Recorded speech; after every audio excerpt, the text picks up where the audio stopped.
as it is controlled by these various forces. The multiple intelligence theory, which has become very popular in education systems because of its interesting and diverse nature, is swell. It's just fine. But if you look at it sitting next to the 8th circuit brain as a model, the 8th circuit brain is a model of intelligence, then multiple intelligences do not describe the people. It describes their receptivity to signals, right? So yes, some people are more receptive to logistics and mathematics. Some people are more receptive to art. Some people are more receptive to physical kinetic learning. Most people, in point of fact, do them all at the same time, just in various levels. So someone who is very aware, who is very intelligence squared, will have a space, that allows them to perform all the different tasks they need to do to learn. And now I've definitely strayed off topic. I'm headed towards question 4. Can you tell? Mm-hmm. Sorry. Have I answered the first 3, do you think? Yes. I've probably been talking for a while, haven't I? I apologize.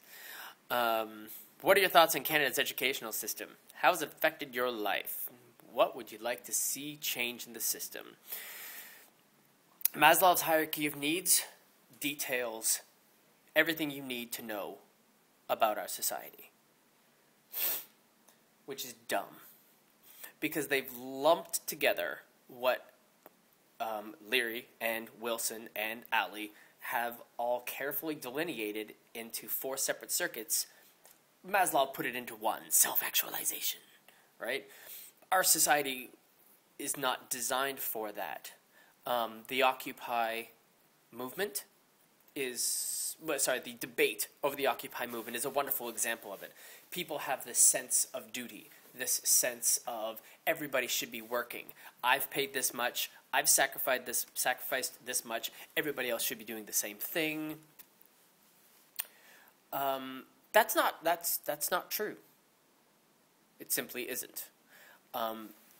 When people look at the Occupy movement and they say, well, they are asking for that which they do not deserve. Shut up.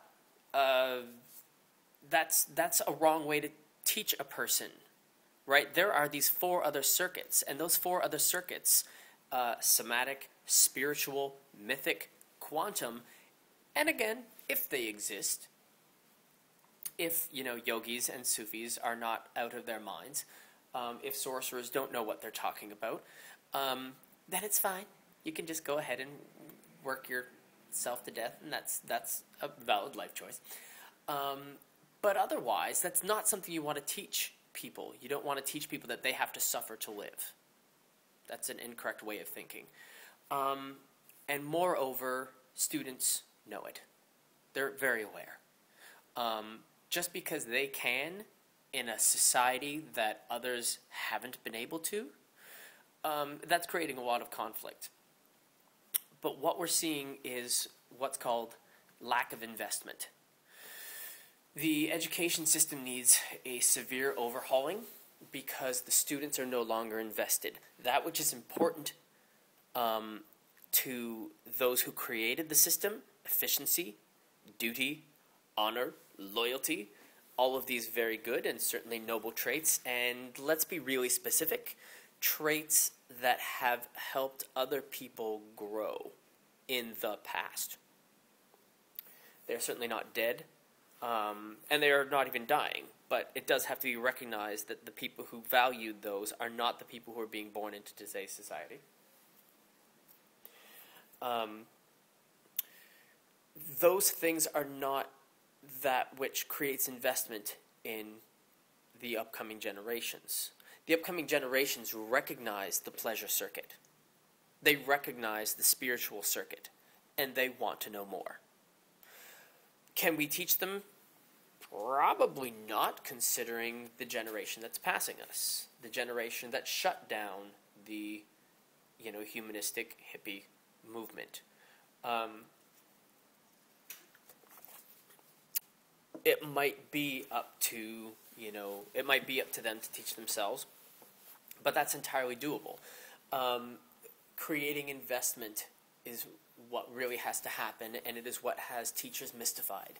How do you get a student to care enough to come to school? Attendance is a ridiculous issue. Nobody knows how to deal with it. It used to be, done through force. That fear used to be enough. Because our society is now more sensitive to that, more sensitive to the way life could be, not should be, we're not going to make that kind of judgment, but just could be, they no longer allow that kind of force to rule the life of a child. So how do you get a student to care? How do you invest? You have to teach them what they care about. And those two things are antithetical right now. They are on opposite sides. Maslow stopped at the fourth intelligence because they didn't know how to go any further. Tim Leary went on to the other four because he did. He recognized it. He had that vision, and students are now experiencing these, what they feel more important choices. What we need is teachers, educators, everybody to be able to have that awareness and therefore to bring that awareness into the next generation. The next generation is fumbling and they are faltering in our society because our society is not built for what they care about. Society will go under some pretty severe mutations because of it.